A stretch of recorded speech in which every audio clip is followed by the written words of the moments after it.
పేతురు రాసినటువంటి మొదటి పత్రిక 2వ అధ్యాయము 8వ మాటను మనం జ్ఞాపకం చేసుకుందాం.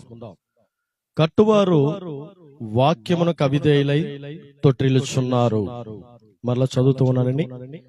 కట్టువారు వాక్యమునకు అవిధేయులై తొట్రిల్లుచున్నారు అని పేతురు రాసినటువంటి మొదటి పత్రికలో 2వ అధ్యాయము 8వ మాటలో రాయబడి ఉంది.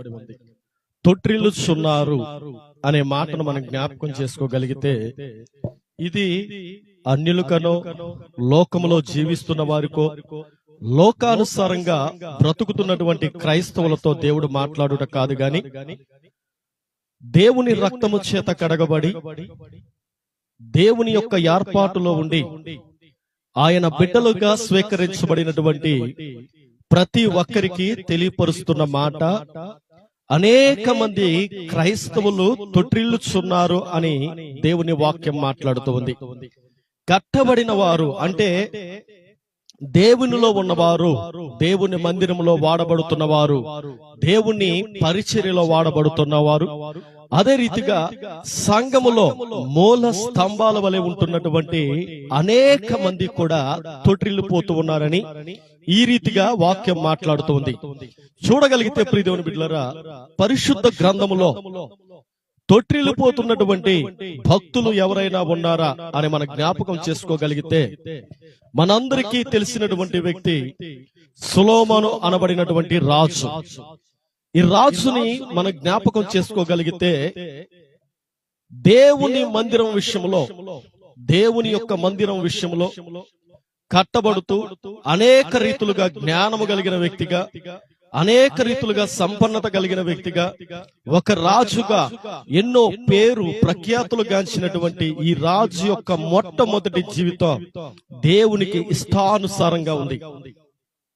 ఈ సొలొమోను జీవితం జ్ఞాపకం చేసుకోగలిగితే ఒకానొక సమయంలో దేవాతి దేవుడు ఎవరినైనా దర్శించాలి అని అంటే ప్రవక్తలతో గాని, యాజకులతో గాని, అక్కడున్నటువంటి దైవ సేవకులతో గాని ఆయన దర్శనము ద్వారా మాట్లాడేవారు. కానీ సొలొమోనుకు ఉన్నటువంటి గొప్ప ధన్యతను మనం జ్ఞాపకం చేసుకోగలిగితే సొలొమోనుతోనే డైరెక్ట్ గా దేవుడు దర్శనము ద్వారా మాట్లాడుట మనం వింటూ ఉన్నాం.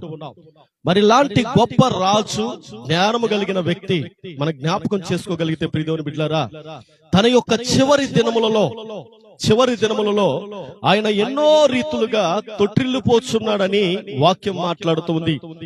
దేవుని వాక్యం అంటుంది, మీరు రథములనైనను గుర్రములనైనను అదే రీతిగా వెండి బంగారములనైనను సంపాదించుకొనుట కాదు గాని ఇదిగో నాయందు నమ్మకము కలిగి మీరు ఉండండి అని చెప్పేసి ద్వితీయోపదేశ కాండములో దేవుని వాక్యం మాట్లాడుతూ ఉంటే ఈ యొక్క సొలొమోను రాజు ఏం చేస్తూ ఉన్నాడంటే వెండి బంగారములను, రథములను, సమస్తమును సంపాదించుకునే విషయంలో ఎంతగానో ప్రయాసపడ్డాడట.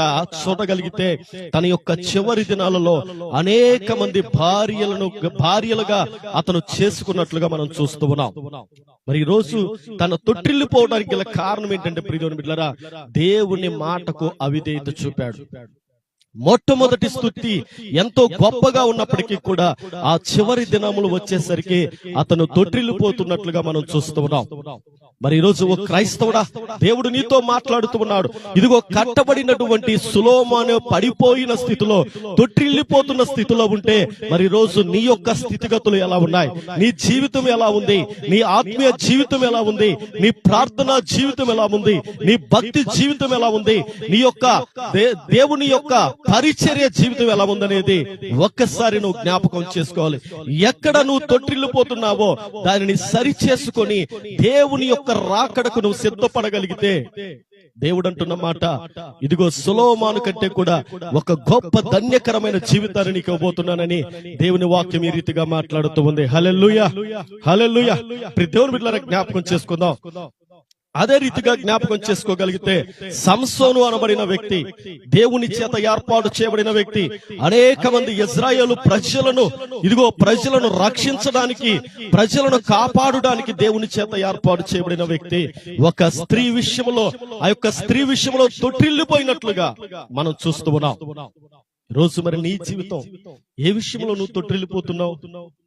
విశ్రాంతి దినపు ప్రార్థనకు వచ్చే విషయంలో తొట్టిల్లిపోతున్నావా? కుటుంబ కూడికలకు వచ్చే విషయంలో తొట్టిల్లిపోతున్నావా? నీ యొక్క భక్తి జీవితంలో తొట్టిల్లిపోతున్నావా? ఎక్కడ తొట్టిల్లిపోతున్నావో ఒక్కసారి నువ్వు జ్ఞాపకం చేసుకొని ఆ తొట్టిల్లిపోయే జీవితం నుంచి నువ్వు బయటకు రాగలిగితే, నా దేవుడు అంటా ఉన్నాడు, ఇదిగో యోసేపుకి ఇచ్చినటువంటి గొప్ప ఆశీర్వాదకరమైన జీవితాన్ని నేను నీకు ఇవ్వబోతూ ఉన్నాను. ఆశీర్వాదాన్ని పొందుకోవడానికి సిద్ధమా అని నా దేవుడు నిన్ను ప్రశ్నిస్తూ ఉన్నాడు. యోసేపును చూసుకోగలిగితే ప్రియదేవుని బిడ్డలారా, అనేక రీతులుగా డబ్బు సంపాదించుకునే అవకాశం వచ్చింది.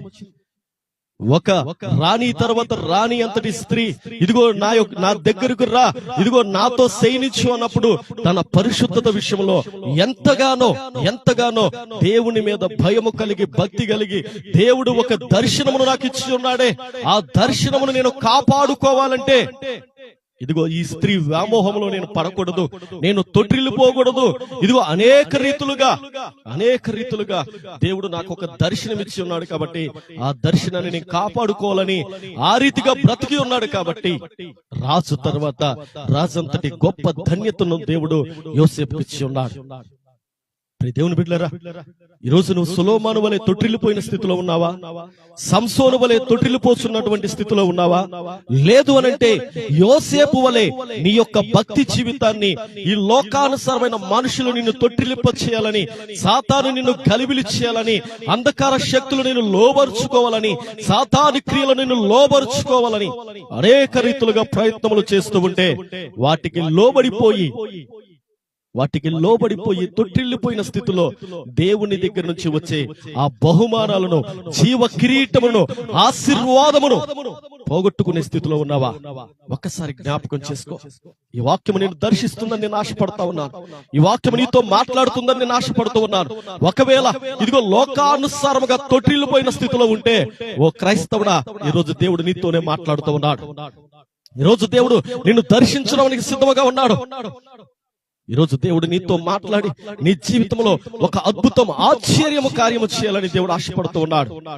మరి ఈ రోజు ఈ మాటల ద్వారా కట్టబడిన వారు అనేక మంది అవిధేలై తొట్టిల్లిపోతూ ఉన్నారు. అంటే దేవుని మాటను వినని స్థితిలో, దేవుని మాటకు అవిధేయులై మనం చూడగలిగితే ఆదాము అవ్వను దేవుడే సృజించి ఉన్నాడు. ఏదేను తోటను సృజించి ఉన్నాడు.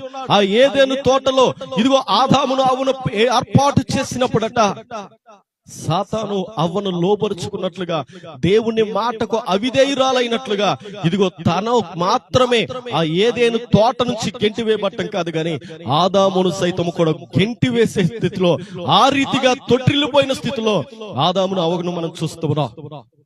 ఈ రోజు పరిశుద్ధ గ్రంథంలో ఉన్న వ్యక్తులను అనేక మందిని మనకి మాదిరిగా ఎందుకు చూపిస్తున్నాడు దేవుడు?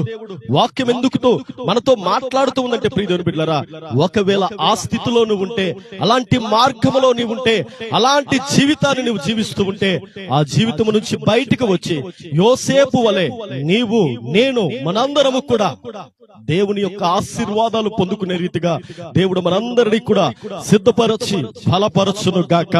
ఆమేన్. ఈ చిన్ని మాటలు దేవుడు దీవించి ఆశీర్వదించును గాక.